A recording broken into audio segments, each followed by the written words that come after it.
Book of Heaven, Volume 32, April 16, 1933.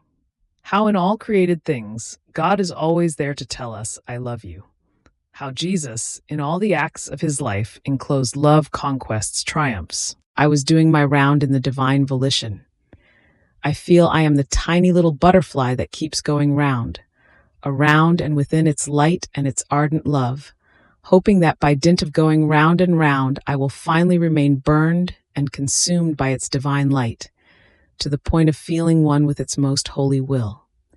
And since the first starting point is the creation, about which, while I go around, I always find new surprises of love, I remain amazed, and my highest Jesus, to let me better comprehend, told me, My daughter, how pleasing to me is your dwelling in the acts that our Supreme Being did in creation, so much so that I feel as though captivated and forced by my love to narrate to you our love story that we had in creation and in everything else. We have done out of sheer and pure love toward the creatures. Coming into our acts is the same as coming into our home. And if we did not tell you anything of the many things we have to say, it would be like sending you back on an empty stomach, which our love knows not how to do, nor does it want to. Therefore you must know that our fiat pronounced itself and stretched out this azure vault, and our love studded it with stars, placing in each star a continuous act of love toward the creatures. So each star says, Your Creator loves you, nor does he ever cease loving you. We are here, nor do we move a tiny bit so as to say to you always, I love you, I love you. But move forward. Our fiat created the sun, filling it with so much light as to be able to give light to the whole earth. And our love, engaging in a contest with the sun, filled it with so many effects as to be innumerable, effects of sweetness, variety of beauty, of colors, of flavors, such that the earth, by merely being touched by this light, receives as life these admirable effects and its admirable and incessant sing-song. I love you with my love of sweetness. I love you and I want to make you beautiful. I want to embellish you with my divine colors. And while I embellish the plants for you, I want to make you even more beautiful. Know that in this light I descend down to you to say to you, I love you with delight. I take delight in loving you, and I am all ears to hear you say I love you to me. I can say that the sun is filled with my continuous and repeated I love yous, but alas, the creature does not give it a thought, nor is she attentive to receive this incessant love of ours in so many ways and various forms, such that it would be enough to drown her and consume her with love. But we do not stop. We move forward. Our fiat created the wind, and our love filled it with effects. So the freshness, the blowing, the whistling, the moaning, the screaming of the wind are repeated, I love yous, that we say to the creature, and in the freshness we give her our refreshing love, in the blowing we blow over her with our love, to the point of moaning and screaming with our ruling and incessant love, and so with the rest. The sea, the earth were created by our fiat.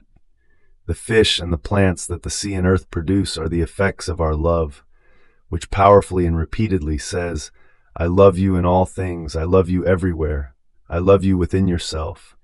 And in the face of so much love of mine, oh please, do not deny me your love. Yet, it seems that they have no ears to listen to us, nor a heart to love us. And this is why, when we find someone who listens to us, we keep her as the venting of our love, and as the little secretary of the story of creation. Having said this, he remained silent, and I continued in the acts of the divine will. And as I reached those of redemption, my beloved Jesus added, My blessed daughter, keep listening to my long love story. I could say that it is an interminable chain of incessant love, never interrupted.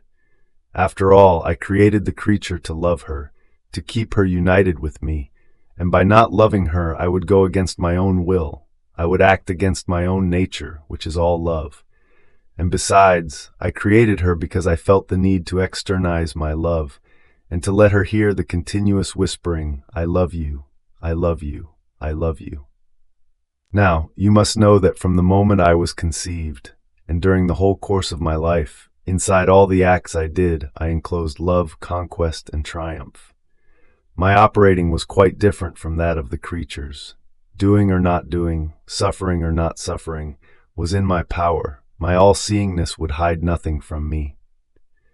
And first I placed my will in my acts. I enclosed fullness of sanctity, fullness of love, fullness of all goods.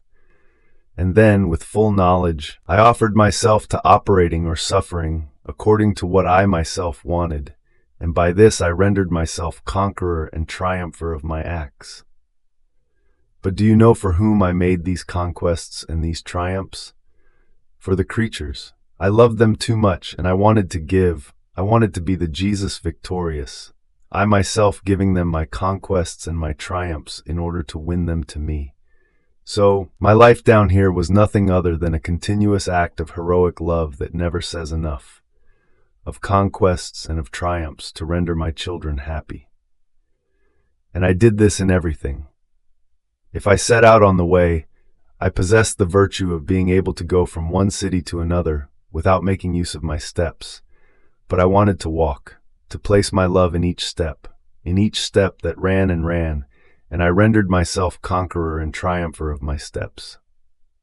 Oh, if creatures paid attention to me, they would hear in my steps the continuous cry, I run in search of creatures, to love them and to be loved. In the same way, if I worked with Saint Joseph to procure the necessary means of life, it was love that was running. Those were conquests and triumphs that I was making. In fact, a fiat was enough for me to have everything at my disposal. And as I made use of my hands for a little earning, the heavens were stupefied. The angels remained enraptured and mute in seeing me lower myself to the most humble actions of life. But my love had its venting, it filled my acts, it overflowed from them, and I was always the divine conqueror and triumpher. Taking food was not necessary for me, but I took it to make more love run, and to make new conquests and triumphs. So I gave course to the humblest and lowliest things of life, which for me were not necessary. But I did it to form many distinct ways through which to let my love run, and to form new conquests and triumphs over my humanity, to give them as gift to those whom I so much loved. And therefore one who does not receive my love and does not love me forms my hardest martyrdom and puts my love on the cross.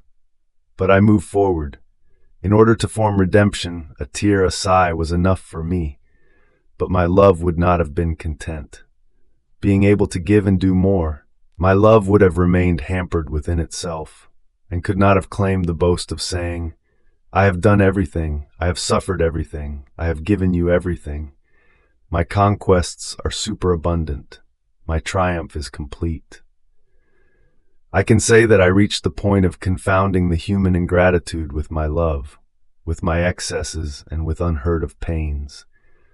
So I myself placed in each pain the intensity of the most intense and bitter pain, the confusions most humiliating, the barbarities most cruel.